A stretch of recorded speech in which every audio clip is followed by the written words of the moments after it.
नमस्कार, फिर से स्वागत है आप सभी का हमारे YouTube चैनल पर नए हैं तो चैनल को सब्सक्राइब करें और बेल आइकन को ज़रूर दबाएं, क्योंकि आज हम भोलेनाथ की श्रावण की सोमवार की कथा सुना रहे हैं। श्रावण सोमवार की कथा के अनुसार अमरपुर नगर में एक धनी व्यापारी रहता था। दूर दूर तक उनका व्यापार फैला हुआ था। नगर में उस व्यापारी का सभी लोग मान सम्मान करते थे। इतना सब कुछ होने पर भी वह व्यापारी अंतर मन से बहुत दुखी था, क्योंकि उस व्यापारी का कोई पुत्र नहीं था। दिन रात से उसे एक ही चिंता सताती रहती, उसकी मृत्यु के बाद उनके इतने बड़े व्यापार और धन संपत्ति को कौन संभालेगा। पुत्र पाने की इच्छा से उस व्यापारी ने प्रतिदिन सोमवार भगवान शिव की व्रत कथा पूजा किया करता था। सायंकाल को व्यापारी शिव मंदिर में जाकर भगवान शिव के सामने घी का दीपक जलाया करता था। उस व्यापारी की भक्ति देखकर एक दिन पार्वती ने भगवान शिव से कहा, हे प्राणनाथ, ये व्यापारी आपका सच्चा भक्त है। कितने दिनों से ये सोमवार का व्रत और पूजा किया करता है, पूजा नियमित रूप से करता है। भगवान आप इस व्यापारी को मनोकामना अवश्य पूर्ण करें। भगवान शिव ने मुस्कुराते हुए कहा, हे पार्वती, इस संसार में सबको उसके कर्म के अनुसार फल की प्राप्ति होती है। प्राणी जैसे कर्म करता है उन्हें वैसा ही फल प्राप्त होता है।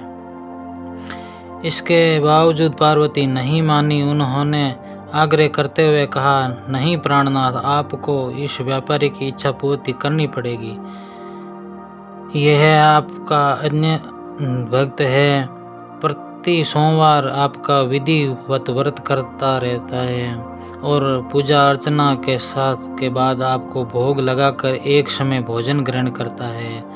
आपको इसे पुत्र प्राप्ति का वरदान देना ही होगा। पार्वती का इतना आग्रह देखकर भगवान शिव ने कहा, तुम्हारे आग्रह पर मैं इस व्यापारी को पुत्र प्राप्ति का वरदान देता हूँ, लेकिन इनका पुत्र 16 वर्ष से अधिक जीवित नहीं रहेगा। उसी रात भगवान शिव ने स्वप्न में उस व्यापारी को दर्शन देकर उसे पुत्र प्राप्ति का वरदान दिया और उसके पुत्र के 16 वर्ष तक जीवित रहने की बात भी बताई। भगवान के वरदान से व्यापारी को खुशी तो हुई, लेकिन पुत्र की अल्पायु की चिंता ने उस खुशी को नष्ट कर दिया। व्यापारी पहले की तरह सोमवार का विधिवत व्रत करता था। कुछ महीने पश्चात उसके घर अति सुंदर पुत्र रूप में प्राप्त उत्पन्न हुआ। पुत्र जन्म से व्यापारी के घर में खुशियां भर गई। बहुत धूमधाम से पुत्र जन्म का समारोह मनाया गया। व्यापारी को पुत्र जन्म की अधिक खुशी नहीं हुई, क्योंकि उसे पुत्र की अल्प आयु के रहस्य का पता था। यह रहस्य घर में किसी को भी नहीं मालूम था। विद्वान ब्राह्मणों ने उस पुत्र का नाम अमर रखा। जब अमर 12 वर्ष का हुआ तो शिक्षा के लिए उसे वाराणसी भेजने का निश्चय किया।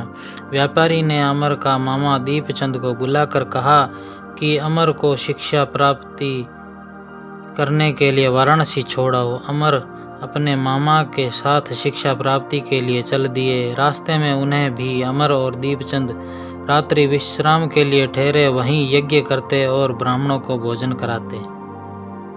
लंबी यात्रा के बाद अमर और दीपचंद एक नगर में पहुंचे। उस नगर के राजा की कन्या के विवाह की खुशी में पूरे नगर को सजाया गया। निश्चित समय पर बारात आ गई, लेकिन वर का पिता अपने बेटे के एक आंख से काने होने के कारण बहुत चिंतित था। उसे इस बात का भय सता रहा था कि राजा को इस बात का पता चलने पर उन्हें कहीं वे विवाह से इनकार न कर दे, इससे उसकी बदनामी होगी। वर के पिता ने अमर को देखा तो उनके मस्तिष्क में एक विचार आया। उसने सोचा कि क्यों ना इस लड़के को दूल्हा बनाकर राजकुमारी से विवाह करा दूं। विवाह के बाद इनको धन देकर विदा कर दूंगा और राजकुमारी को अपने महलों में ले जाऊंगा। वर के पिता ने इस संबंध में अमरचंद और दीपचंद से बात की। दीपचंद ने धन मिलने के लालच में वर के पिता से बात स्वीकार कर ली। अमर को दूल्हे के वस्त्र पहनाकर राजकुमारी चंद्रिका से विवाह करा दिया गया।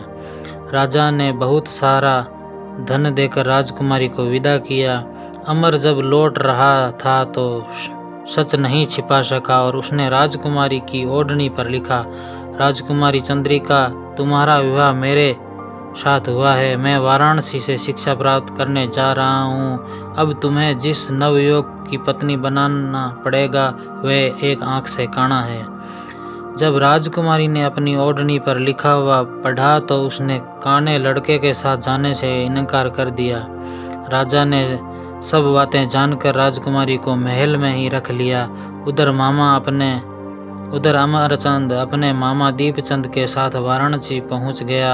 अमर ने गुरुकुल में पढ़ना शुरू कर दिया। जब अमर की आयु 16 वर्ष पूरी हुई तो उसने यज्ञ किया। यज्ञ की समाप्ति पर ब्राह्मणों को भोजन कराया और खूब अन्न वस्त्र दान किए। अमर को रात में शयन कक्ष में सो गया। शिव के वरदान अनुसार सेना अवस्था में ही अमर के प्राण पंखे उड़ गए। सूर्योदय पर मामा अमर को मृत देखकर रोने पीटने लगा। आसपास के लोगों को भी एकत्रित होकर दुख प्रकट करने लगे। मामा के रोने विलाप करने के स्वर समीप से गुजरते हुए भगवान शिव और माता पार्वती को सुनाई दिए। पार्वती ने कहा है, प्राणनाथ, मुझसे इनके रोने के स्वर सहन नहीं हो रहे हैं। आप इस व्यक्ति के कष्ट अवश्य दूर करें। भगवान शिव ने पार्वती जी के साथ अदृश्य रूप में समीप जाकर अमर को देखा तो पार्वती जी से बोले, पार्वती, यह तो उसी व्यापारी का पुत्र है। मैंने उसे 16 वर्ष की आयु का वरदान दिया था। इसकी आयु तो पूरी हो गई।